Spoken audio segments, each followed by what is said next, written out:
What's up, traders? Matt from the Trade Brigade here doing a technical analysis on ticker symbol RBLX for Roblox Corp. On the left-hand side, we have the daily time frame, and on the right-hand side, the 30-minute intraday time frame. This, of course, will be an update. We talked about it just yesterday as the earnings were unfolding in the aftermarket. So let's go ahead and take a look from the 30-minute perspective. We know where the daily levels are coming from. You can go back and watch the video from yesterday if you don't.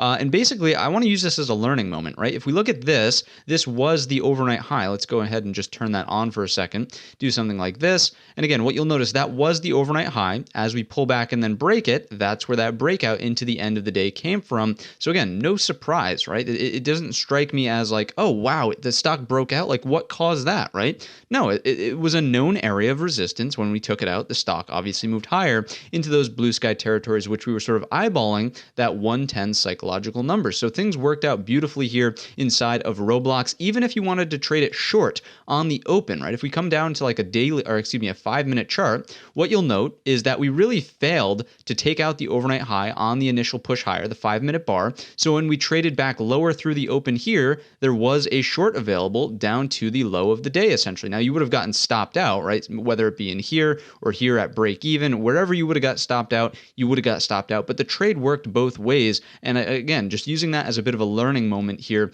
on the channel to show you how that framework actually works when we're dealing with gaps. So regardless, what are we going to do about this stock going forward? Quite simply, let's go ahead and clean up some of this structure. It's not really about this as the breakout point in my estimation anymore. It's kind of the prior all-time high. We do want to still have that. We can get rid of that. That was the anticipated open. It's kind of this area. And again, I would just start to treat this as a zone, not so much a, strictly has to come into this number, has to respect this number to the penny, none of that, right? So basically any retests of this general area start to look out for hammer candles that print, indecision doji candles that print, basically things that make us question, right? Is this pullback here ending? Can we flip long over these highs? Known area of support, right? Not only was it the breakout point from intraday, it was also the prior all-time high. Can we use that as support, then flip long over the highs to get into some of the upside targets, notably 110 as that psychological resistance again, and then blue sky levels, whole and half dollars, intraday levels that do form. Another reason why I really like this as an area of support is because just underneath,